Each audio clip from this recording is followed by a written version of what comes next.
Hello and welcome to this week's Wild About Work video. Today I wanted to talk about a really simple technique for energizing your career and ultimately energizing your life. It is something that I've used with my clients over the years, and it's something that when I talk to them, even years later, they say, Kurt, that was so valuable. That was so simple and so easy, and I constantly use it to check out what's going on in my life.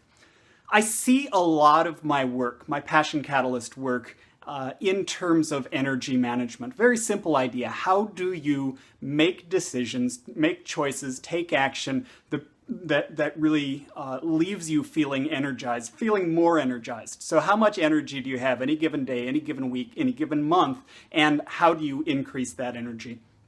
So the technique that I want to share with you today, I call maximizing the gain to drain ratio. So it's basically, the gain to drain ratio is a fraction. It's gain over drain.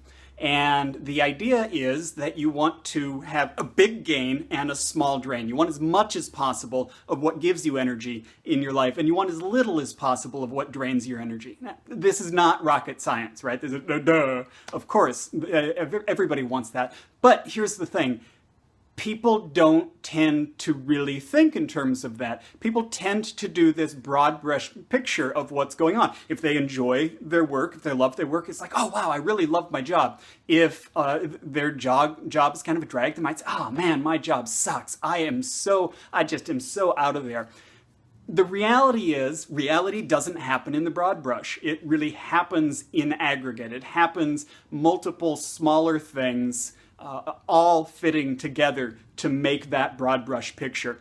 And in the broad brush, you're really fairly helpless to do anything. If you are unhappy with your job, you've got basically one of two choices. You suck it up and stay, or you chuck it all and move on and find a new job or even a new career. So the benefit of taking this gain to drain ratio look at things is it gives you a starting place to look at your job and say, okay, where's the gain here? What is it that is energizing about this? What is it that I'm enjoying or that really lifts me up and leaves me feeling alive?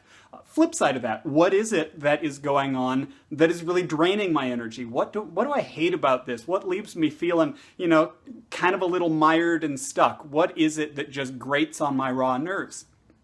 As you do that, as you look at what's going on in your job, you start to build a much more detailed picture of what's happening. And so perhaps you say, wow, this is really working and this is really working and I really enjoy this.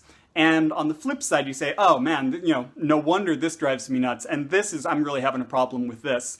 What that then does is it gives you some very specific things, not at the broad brush, but at the very specific level where you can take a look and say, okay, what can I do about that? What can I do with this knowledge? Here is this aspect that's really working for me. Is there any way that I can bring more of this into the picture? Here is this aspect that is just driving me nuts. I can't stand it. Is there anything that I can do to reduce that or even eliminate that?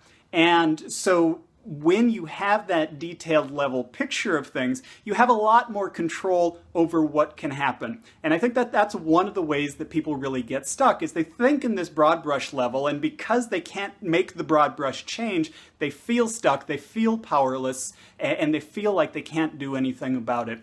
Taking this gain to drain ratio idea, taking this gain to drain ratio look at things gives you the opportunity to break it down to a granular enough level that you can actually make some changes. You can actually make some improvements, and you can actually do a little addition by subtraction by getting rid of some of the things that aren't working for you, or at least reducing them. And so it really puts some of that power back in your hands to make choices and to take action that will leave you feeling more energized. So if this is something that you find a useful idea, you can head over to my Wild About Work blog, wildaboutwork.com, and in the details down below, there's a link to a page where I talk more about this gain to drain ratio idea and using this gain to drain ratio to energize your career. And ultimately, it's something that you can use in any aspect of your life, not just your career, whether it is health or relationships or any side of things. The idea is the same. So head on over to wildaboutwork.com. Again, there's a link. If you find this idea useful, if you'd like to keep up to date with the ideas that I share here on how to really feel energized and alive in your work, right now, as well as where am I heading in the future, go ahead, and I believe the subscribe button is down here. Subscribe. Would love to have you along for the ride. And thank you very much for coming along today. Thank you, thank you, thank you. And I'm just going to thank you one more time. Have a fabulous day, and we'll talk to you next week. Bye-bye.